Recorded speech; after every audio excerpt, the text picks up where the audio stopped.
I'm Natalie House from the Damariscotta Historical, and Art Mayer from The Weekly and Channel 7 are making a recording of Calvin and Marjorie Dodge. It's June 23rd, and they're going to tell us about their life growing up in Damariscotta. We're running.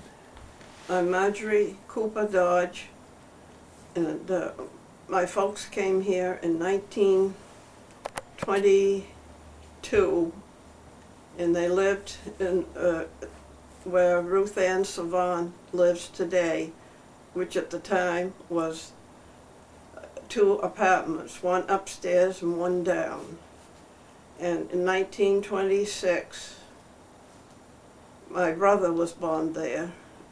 They were building the apartment over the dairy down at the farm. And soon after that, the apartment was ready, and they moved. January 2nd, 1930, I was born at the hospital, but they lived at the farm. And so my childhood from 1930 to 1943 was at the Round Top Farms. And 1943, this place came on the market, and they bought it.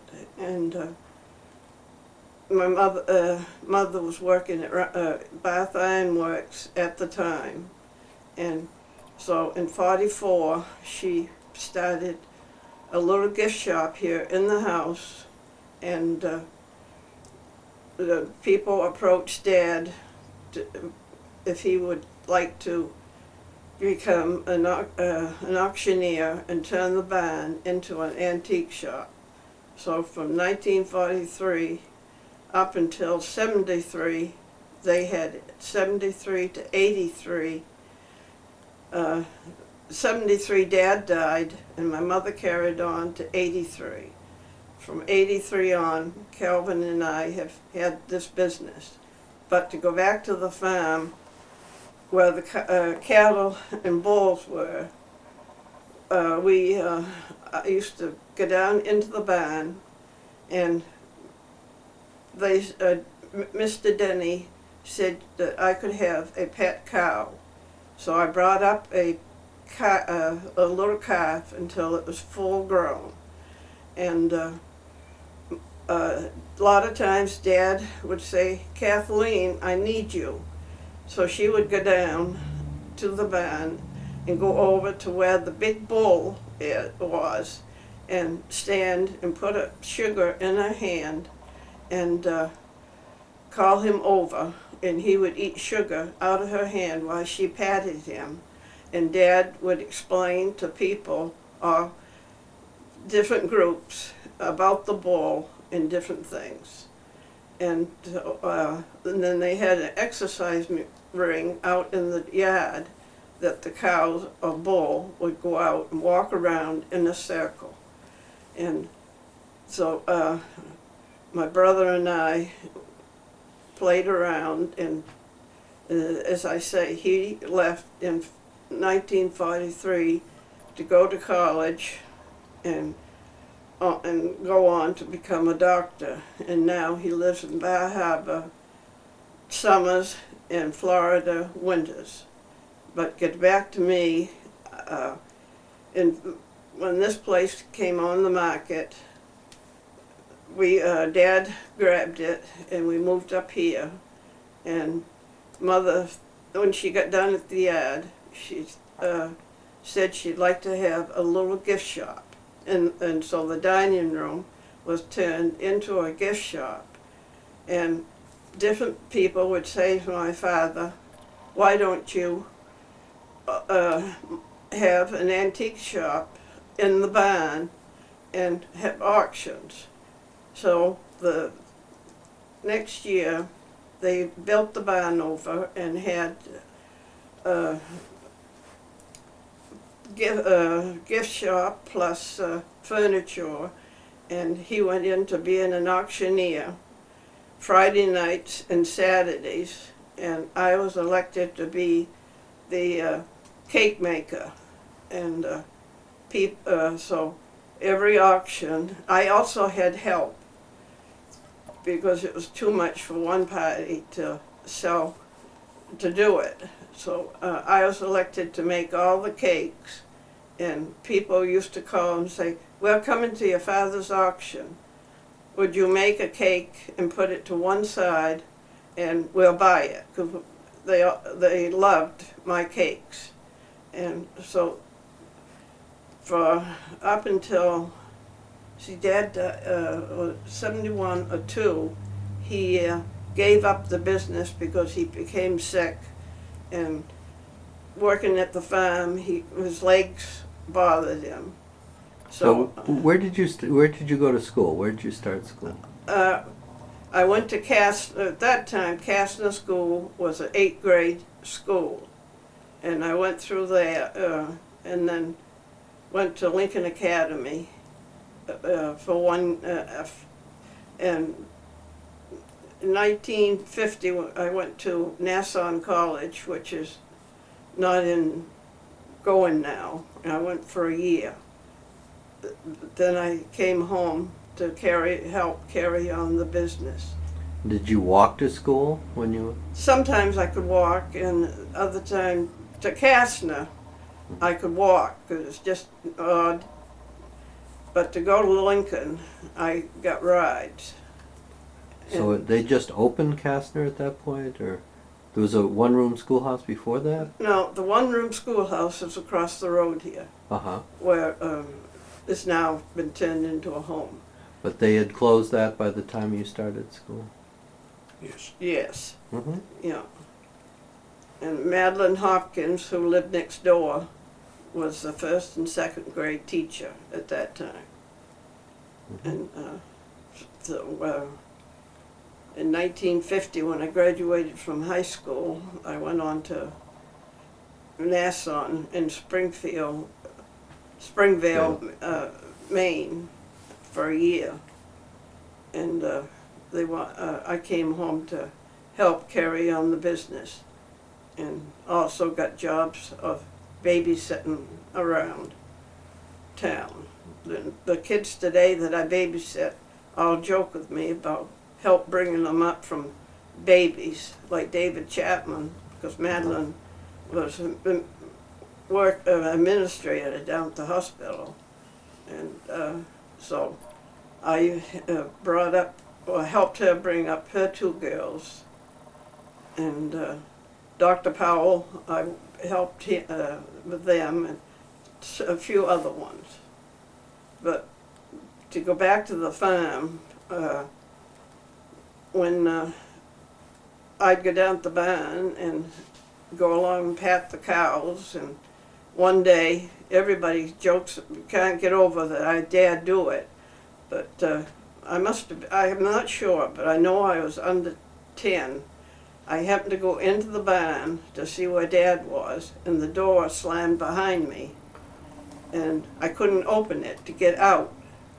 And I thought, uh-oh, how am I going to get out? And then it came to me, go see if Gloria, I named her Gloria, is laying down. Well, she wasn't, and so then there was another friendly cow, and I went over, and she was laying down. So I thought, I laid down and curled up in her neck and went sound asleep. And I don't know how long it was, but all of a sudden I could hear my father saying, "Marjorie, where are you?" I said, "I'm down here." Well, he came down, and that cow never moved. And more people have said, "How'd you dare do that?" Well, it didn't bother me. I patted her and talked to her, and and even with the bull, people would come to see the bull, like different groups would or something, and my mother, he would get hold of Mother, and she would go down and have cube sugar.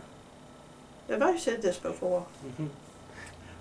That's Shut up. Tell them about your doll when you were little. Well, when we go back and just start with Calvin and bring you up, and then we can go on to some of the other Can you subjects. cut some of that out? No, we'll cut out He what you goes do. in and Yeah. Well, we start with Calvin, and then I we do that. we can bring you both together. Then there's some questions we ask everybody. So why don't we start with Calvin? I'm Calvin Dodge. I was born in Newcastle. Well, actually, I was born in Gardner, Maine. When I was 6 months old, my mother and father moved to Newcastle. And there I went to Edson School my first 2 years. And then Where was the Edson School? that was out by Sherman Lake, where the Lynch Road comes across today. Mm-hmm. And the auto body shop is in the... And the Steeles bought the old Edson School. And Polly Steele and her husband, and they moved it down and it's made into an apartment house. Then I went to grammar school in the village, and there I went for 6 years, and it was a wonderful group of children. Times are much more moderate and carefree, and I had a lot of fond memories.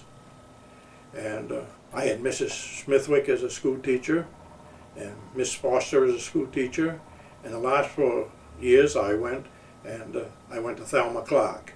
She was a wonderful teacher, and when you left her 8th grade, you were well prepared for Lincoln Academy. And from the 8th grade, after I graduated, I went to Lincoln Academy for 4 years,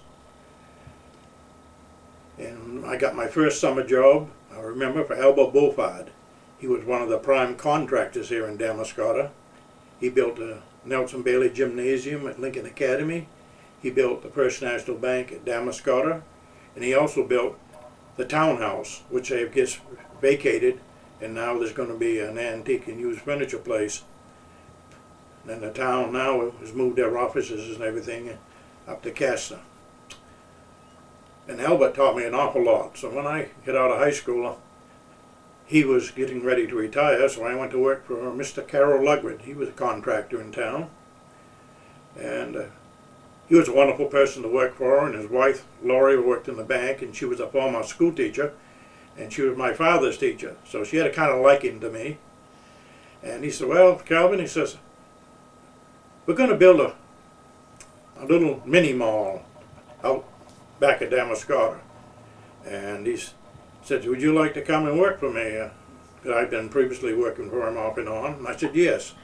So I worked on the first liquor store. That was the first building we built in Damariscotta in that Elm Street Plaza. And then we got that completed. And what made it so special, that was the first building that we built in the wintertime. And we wrapped it in plastic. And we had these Prairie Schooners heaters. And Norman Kelsey laid all the heavy cement block, and I used to attend Norman. And then we finished the interior. And then the next building we built was the Western Auto Store. And then David Chapman moved into the Western Auto Store. And by that time, my father was in the construction business. I used to drive truck for him now and then. And previously, in the war, he had worked at BIW and was qualified real well in his job. And Dad had saying, well, you know, they've asked me to come back and be a supervisor at BIW, and it's a 40-hour job, working for yourself. In them days, the construction work was seasonal. When November came, everything shut down, and they never used to open up again to start hauling gravel to April, because the frost would be in the ground and everything. Time has changed now. They never stop hauling gravel. And so Dad went back to work as a leading man at Bath Iron Works in the pipe department. And then he had filled in as assistant foreman. So he said to me one day, why don't you let me get you a job at Bath Iron Works and get into the apprentice program. And I said, okay, Dad, I'll try it. If I don't like it, I can always go back carpentering. So I went to work there in 1958. I worked my way up to a supervisor, and I was there for 33 years at BIW. It was a wonderful company. We went through several people that bought the corporation and everything. When I started, it was John Newell. And then we went from John Newell, we was bought out by Congolian Corporation. Then they sold us to Potential. And just as I retired, we were bought out by General Dynamics Corporation. I was very fortunate. I was able to retire at 55. And Marjorie and I have many hobbies. And I always liked history. Referring back to grammar school, we had what they call Maine state history. And you had to pass it, or you couldn't go on to high school, or you couldn't get out of the 8th grade. And I wrote a nice book on state of Maine and our local towns and our village here, and did real well. Not to brag about it, I had a lot of fun, and I was always interested in the history of our area. And this town is so full of history. One has to stop, take a deep breath, and do a little bit of reading, and it's just wonderful to know all the events that went on in this town over the years, how industrious people were, how many long hours they worked, and the attitude of the owners of the shipyards. They wanted Damariscotta to prosper, and they worked very hard to keep contracts for different vessels to be built here. And each one of these vessels, when it was built here, provided jobs, provided money, and helped the economy of Damariscotta. And Where was your family home? Was it on the Lynch Road, or? no, our family home was in Newcastle, and when they built the new highway in 1961, the road goes right over the top of our home. Uh-huh. And part of our home was moved down to Edgecombe, and that is now on the crossroad in Edgecombe, just before you get to the Edgecombe Potters. And so once in a while when I drive by, I look at it, and it brings back memories and everything. And when I went to school at Franklin Grammar School in Newcastle, we had to walk. And there was a Philip and Larry Smith, and we all walked together. And when winter came, it was real dangerous. They never shoveled the sidewalks. We had much more snow, and of course the road is narrowed in.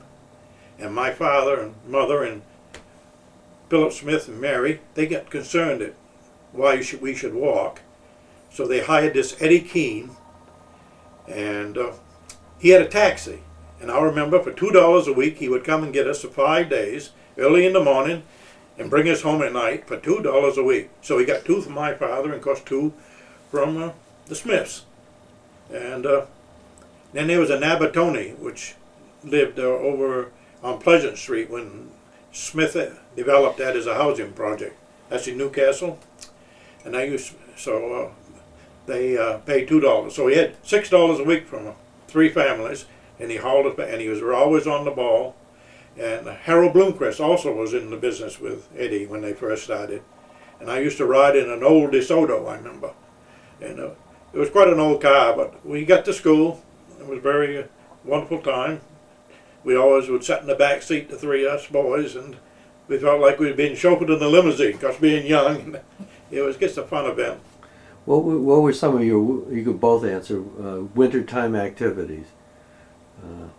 Sporting type things, or sliding, or skating, or? I loved to go skating. Right across from where we lived there was a small pond. Newcastle used it now as a fire pond. And the Smith boys and us and half the town would come up there and go skating. We loved it. And we'd build a bonfire and skate, and then come home and warm up. My mother would always have cookies and hot chocolate. Another hobby I loved to do was Ernest and Dot Marvin. They never had any children, and they kind of adopted me, and he would take me ice fishing every Saturday or Sunday. And the 2 rugs you see on the floor here, one of the Flying Cloud schooner, and here was the deer jumping over the fence. They was both made by Ernie Marvin, and he loved to hook rugs. And Dorothy always was handy with needlecraft and everything. So my father and mother were very close friends to Dot and to Marjorie Pendleton and her husband. They always played 63 together on things. And I remember. Marjorie, what were your wintertime things? That you Well, I used to play dolls quite a bit, and I have a doll that when I was 2 years old, Census was in business, and so we'd go down the street I'd go down the street with my folks and go into Centers and disappear upstairs.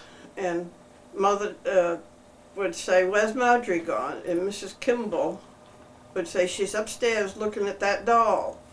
And so at Christmas they gave her to me, and I played with her till and 3 years ago we found a woman in Gardner that dressed her. And then when I think I was about 8 or somewhere around there, Audrey Clark, which is Bartlett now, and her sister Joyce, we used to play together and do things, and Audrey could knit, so she says, "I'll teach you to knit." And so I took up knitting, and I still have my first afghan packed away, and then embroidered. And in the wintertime when you could get outdoors, to go down to the farm, we'd go up to the top of the hill where you drive down, and if there were no cars coming, we would slide down and go out and go ski in different places and play around. And then one summer, we'd go in the barn and climb up and look out a window and play in the hay. And one summer, we have a joke about this, but one summer one of my cousins was down, and I heard him say, "Let's play a trick on Marjorie." And I went up and looked out, and one of them had sneaked down and was laying on the ground as if he'd fallen out the window. And so I went screaming, and he got up, and they come around the corner laughing, and we still joke about it today. Then Carol and Rennie, we all had my brother and Carolyn had bicycles, and I had a tricycle, and we would ride around on the road on those. And then when it came time for Lou to learn to drive, they would go out and ride around the driveway that you go down to the farm and come back up. And so Like you went to the fair? yeah, the Lincoln County Fair was right across the road. And Tell us a little bit, both of you can tell us a little bit about the fair. I'm sure you both went. yeah, well, Dad used to take cattle over, and so kid fashion, different boys would get together and would go under the fence and go in and not pay. And at that time, I don't know if fairs have them so much now, but they had that swing that you start out down and it goes out. And one day, a group of boys thought they'd go on it, and when they got off, they all come down to the house, and Lou said, "We're sick by riding that." And then, because all fairs in Maine, not all the fairs, but different fairs around, like Windsor and different ones, Dad would take cattle to the shows. And he sometimes he would call and say, "Kathleen, can you come up Sunday with a load of," and he'd give her a list of things that he had forgot or needed. So we'd load the car up with different things. And I'll always remember that, I think it was Windsor, I'm not sure. Yeah, it was Windsor. Yeah, Windsor, that we went up to the gate, and the guy come in, he said, told my mother, he said, "You can't go in." And she said, "My husband just called, and he wants me to bring a load of stuff, and I've got it right here here for him." "Well, you can't take it in." So I jumped out and went in, got Dad, and I said, they won't let Mother through the gate. And so we made a beeline back to the entrance. He jumps in, the man looks at him, and Dad says, I'm taking this car in. And it's been a joke about how my father went right through, and they didn't know what to do. And did you make preserves for the fair? Or? I did at the county fair in town, but other fairs I didn't. I belonged to the 4-H. And what kind of things did you make? I think I used to do some canning, or I can't really remember too much about what I used to do back then. And Calvin, what about your experiences at the fair? That was one of the social events, Damariscotta. Fair time came. I always remember, we'd drive up and there was this Jenny McDonald. She'd be out there waving. And of course, you parked for a quarter. And a quarter was a quarter in them days. Because that's just about what I had, a quarter to go to the fair. And we'd go in and the rides were 5 cents. And we'd take a ride on the chair swing and the Ferris wheel. And that was something as a boy. You get on top of the Ferris wheel, when they stopped you way up on top, you could look all over the grounds. And then what we used to was the information area there with the exposition hall, what I should say. And it was just full. The other day I came across some photos, and I just had them made, 40 some odd photos of Lincoln County Fair. And the exposition building was full of beautiful displays of all the granges around here. Seaside Grange, Nobleboro Grange, all these local areas had grange halls, and they was very active. And they would put on beautiful displays of jams and jellies and canned goods and vegetables and all kinds of beautiful handicraft and wares they made and clothes. And it was, I guess, a wonderful event. And that always stuck in my mind, how talented some of these people were, and the farm ladies. And it was a social event, because they'd just get on all the summer preparation for winter. The canned goods was always in, the jams and jellies were always made, and the farmers had gotten their wood in and the hay was in, so that gave them a week of relaxation. So they'd all come with their whole families. And they had beautiful, I remember, teams of pulling horses and pulling oxen. Beautiful teams. And There's a racetrack too, wasn't it? Yes, it was. I got some beautiful pictures of the racetrack and the horses coming around. And then in the evening, they'd have a vaudeville act. We'd all go over and sit in the big grandstand. And then they'd come out and perform vaudeville acts. And they had a high wire act. And all kinds of things. I often thought we missed the boat, Damariscotta did, when we sold the fairgrounds, because it made a great community park. All the recreation, different organizations could hold their summer events up there. The Oyster Festival could have been held at the fairgrounds. We just kind of missed our boat there. It's just one little thing. Water's gone over the dam. You can't bring it back. Where did you both meet each other? When? And Well, I went to the Baptist church, and that's where I met Marjorie. And they had what they call a youth fellowship. And Don Harrington invited me to invite Marjorie to go to the youth fellowship. And them days there was a group of us young people, and it was a wonderful group. And Donald Harrington was the minister, and Jean was his wife. And Winnie and Joanne Jacobs belonged. Wheatons. And the Wheatons. And the ones that run Blue Vines there. Blue Haven, yes. Yeah, Blue John. Haven. John. And Arlene she's Wheaton now. Yes, she married David Wheaton. Yeah. and what kind of activities did they have? Theo Ann Basto, she belonged. Mm-hmm. Well, we'd get together and we had a kind of a bowling event. We'd go bowling over to Brunswick. And Or sometimes go to a good movie out of town. yes. And we had some good times.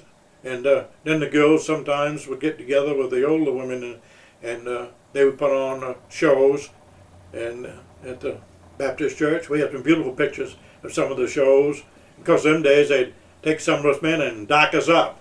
So we used to have some good fun shows. I can remember Walter Waltz, and it was just fun. We all had different ones. Minstrel shows? Or? Yes, there was minstrel shows.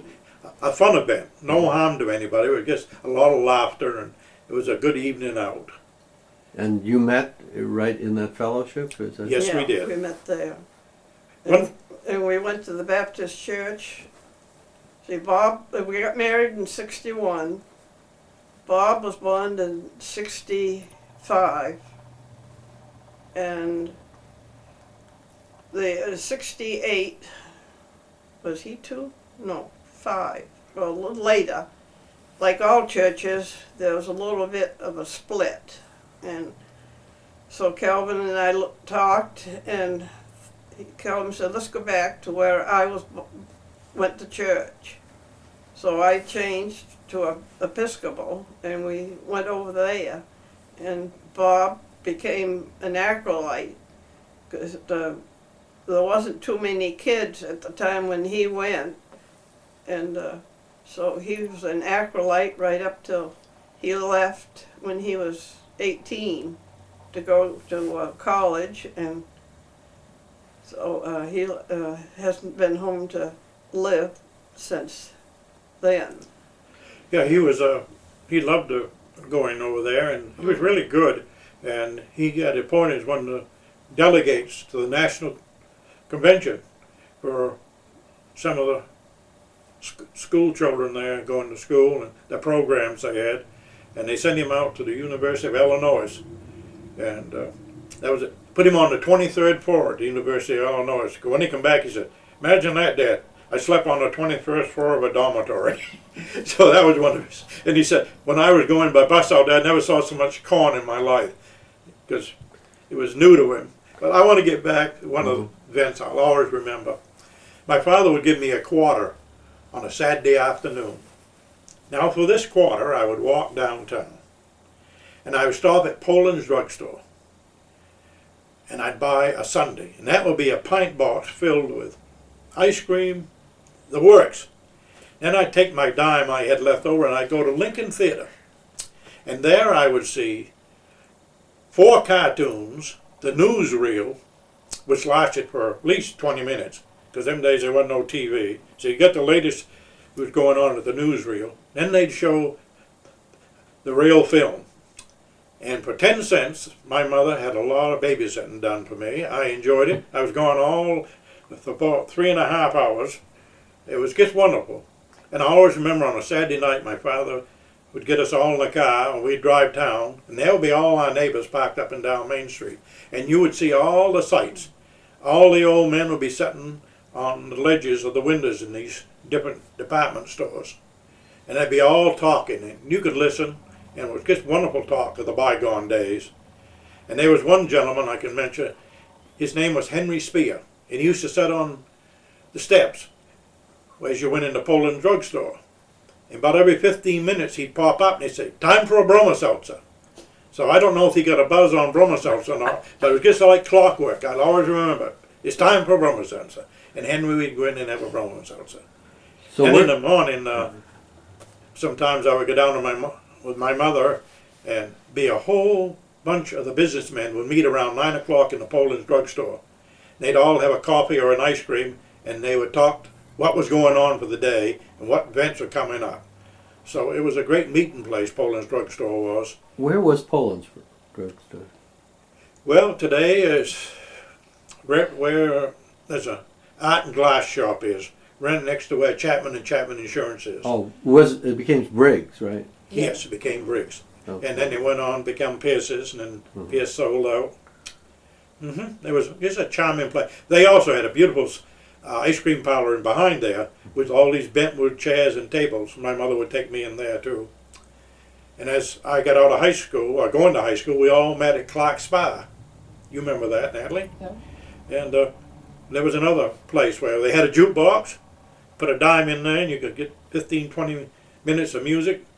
And they had a little peanut machine with nuts and going around on a turntable there, and you get some hot nuts and listen to the music. And we also had Reggie Martin's, and that was in the building that burnt where the Damariscotta hardware is, where the Damariscotta Bank and Trust is today. I also remember going into Reggie Martin's. And at Christmas time, I remember it, my mother loved Evening in Paris. It used to come in these beautiful little cobalt bottles. So I'd always go in and get my mother a set of Evening in Paris perfume and powder at Reggie Martin's drugstore. Yeah, I bought in on Oh, yeah. on the barn here. I forgot, but as I say about knitting, back then, a lot of women were knitting argyle socks, and so I used to make them and take them to the barn. And one day, in come a Throckmorton that lived over on the River Road, I think. Yes. And he saw them, and he said, "Would you make me some more argyle socks?" And I said, "Yes." So I used to knit for him, and then Henry Beston became real good friends of my folks. They belonged to Grange, and anytime there was a Grange thing going on, Henry would call and say, "Come on, Winfield or Kathleen, let's go to Grange today, to a special meeting like Augusta or different things." And he noticed I made argyles, so I knit the two of them so many argyles all the time. And then one day he said, "Marjorie, I've got a funny request. I'd like to have you knit me an argyle handkerchief." I said, "Henry, yes." He says, "I'm going to fold it and put it in my coat pocket." And I said, "Yeah, okay." I said, "You come in and tell me what colors you want, and I'll make it. But in the meantime, I can't remember for sure, but I either went away or he became sick. But I never did get it. But it was more people got a kick out of how he wanted it. And then I also knit mittens to sell in the barn, and so Bob was a baby, and Dad called up because I was at home, and he said, joked with me, and he said, "There was a woman in that bought all your mittens, and she's going to get in touch with you this winter." So in the wintertime, I get a letter from New York, up in the hills somewhere where there was skiing. She had a shop, and she said, "I'd like to have 4 dozen pairs of mittens, 2 dozen children's, and 2 dozen adults." And so I made them, got them done, and shipped to her. And the next summer, she came back and bought quite a few more pair. And she says, "I will get in touch with you this winter and have you make some more." And so I did that for 4 or 5 years. Mm-hmm. And but now people don't wear mittens like they used to back then, but I still have them. Another thing I remember, it was a quarter event. My mother would make out the weekly grocery list. Now people live from day to day. They go to the shopping center and they buy something, but they go home and it's fresh day to day. And I always remember my mother writing out a big long grocery list, and she'd take me by the hand, and my father, we'd go into the First National store. And she'd pass Mr. Cliff Cade or Geraldine Hanley or the Lincoln girls and a list. And they were behind the counter, and they'd go along, and the shelves were very high, and they had these little rig you'd grab the canned goods off the very top shelf. So she'd read that list, and she'd turn over a paper bag, and she'd start putting down the price. And we'd be there 15 minutes getting through that list. And then she'd add that whole list up on the back of that paper bag. Then she'd tell you how much you owed. There was no adding machine around there. And then she'd open that bag up, and she'd put the groceries in the bag. And if you didn't think she was right, then when you got home, you added the list up yourself on the back of the bag. So there was really no cheating anybody.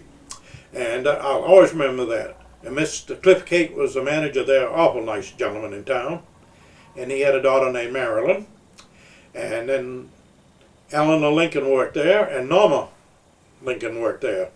And then there was a Stetson girl who worked there, and Mr. Merrill, Tom Merrill, was the meat manager, and Bry Moss, Everett Moss, he was the produce manager.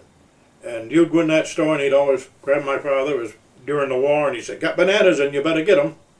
Or Tom Merrill would say, "Got some good beef just come in."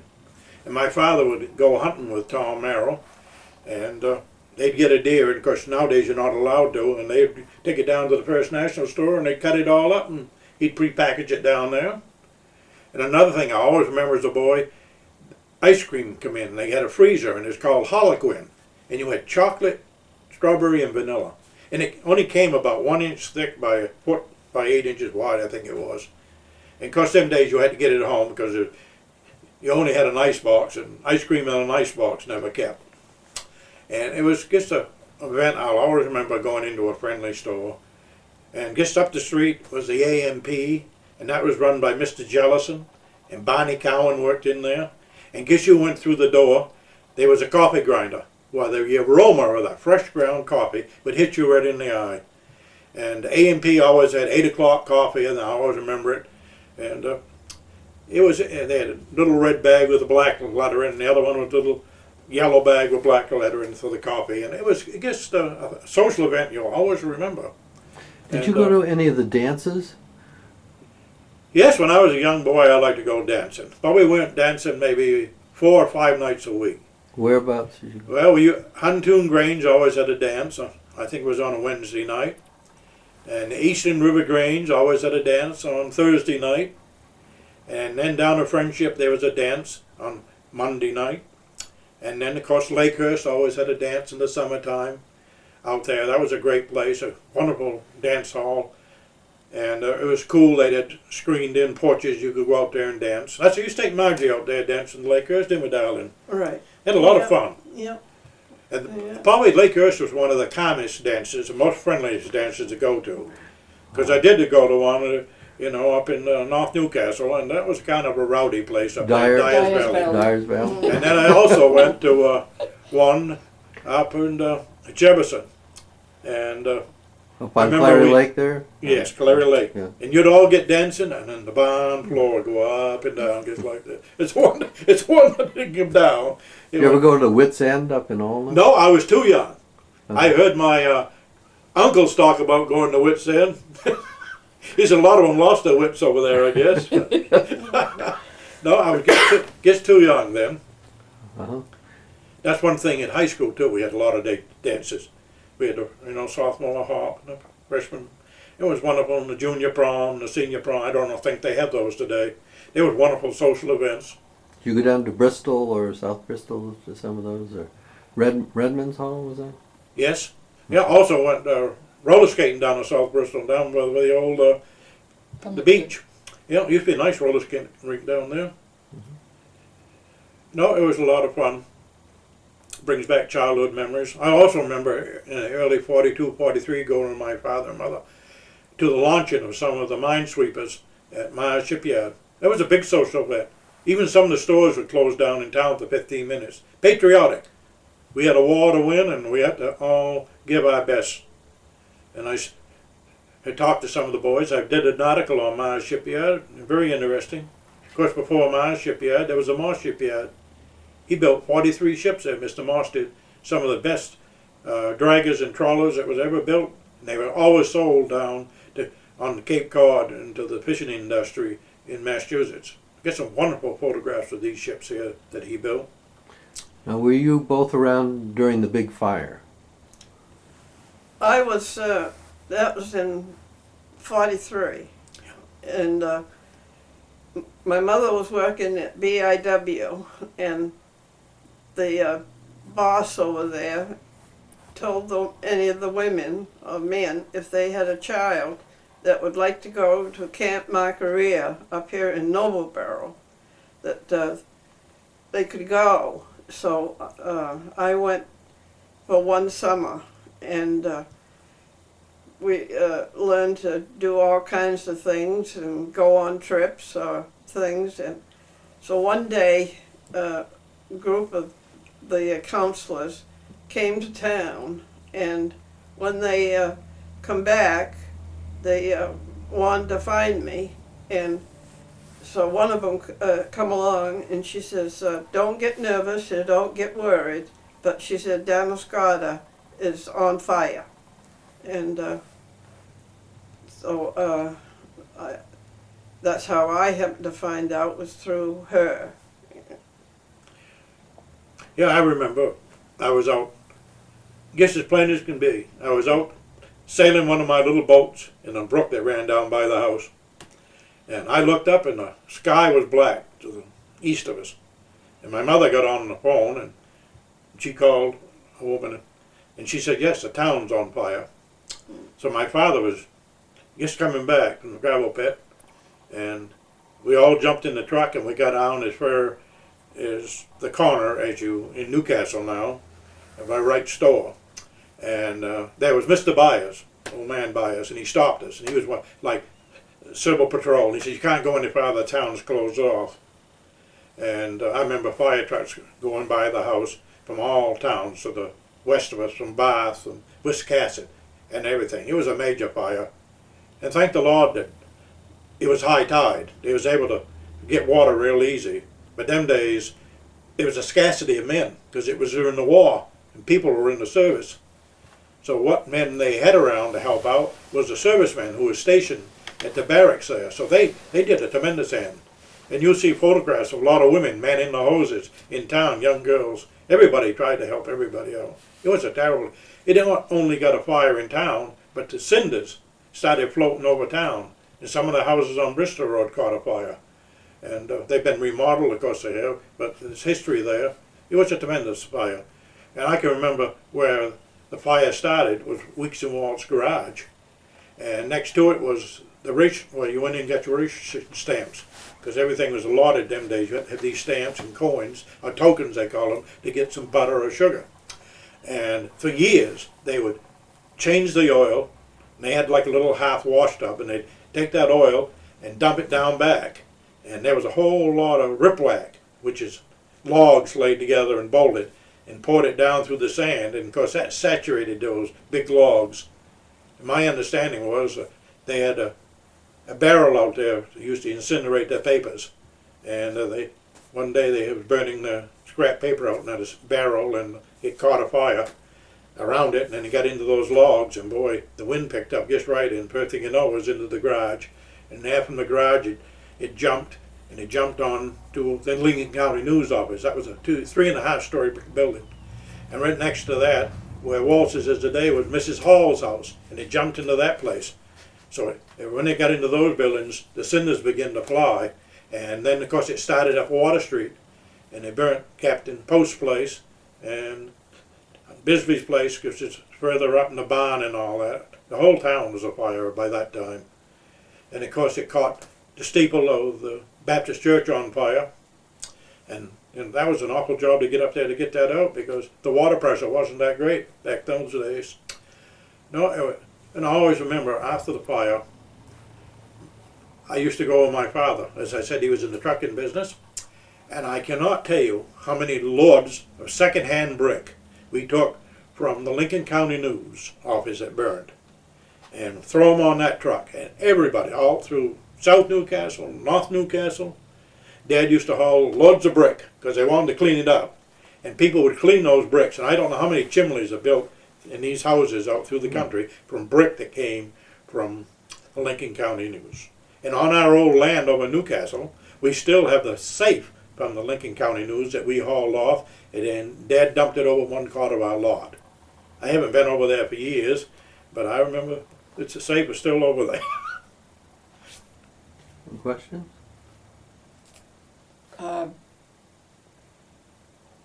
When was it that the soldiers come here? 43? 42. 42. Yeah, well, last of 42, 43. Mm-hmm. Yeah, where the bank is today. That was known then as the Fisk House. And the servicemen were there, and different ones that were married. I know they come up to the farm and wanted to work in the office, so there's quite a few women that worked in the office at Round Top at the time that the servicemen lived at the Fisk House. One other thing, a sad part of it was some of the women here in town married some of those service boys, and they was coastal defense boys. And when we had the invasion of Normandy and Sicily, they hauled those boys right out of here, not being fully trained, because they just was guarding the coast, and they put them right in the front line invasion, and a pile of those boys lost their lives being in this. That's the sad part of it. Margaret Hall, her husband, was one of those servicemen she met here in town, and he was killed in action over there. You have some questions? Go for it. I'm trying to see what I wrote down here. So you started working, you both started running the antique business here? Yeah. See, my folks ran it till 73. Dad died in May of 73, and my mother carried on until 83. And when she died, Calvin and I took over. So we have run it since 83. Well, actually, Marjorie, you helped your mother and father when they started the business, so she's been doing it actually since 1943. Yeah. And a long while Mom has been helping out. And actually, when Kathleen Winfield died in 73, your mother kind of turned it over to you then. Right. And she'd say to her, if anybody comes that I have done business with for years, I'd love to get down and just talk to them. So we'd say, Kathleen, I'd come up. It was one of your old customers, and they'd go down and they'd reminisce years gone by. And today, so many people come in, younger people, and they say, you probably don't recognize me, but my grandfather bought 90% of the stuff we have in the cottage from your father-in-law. And it's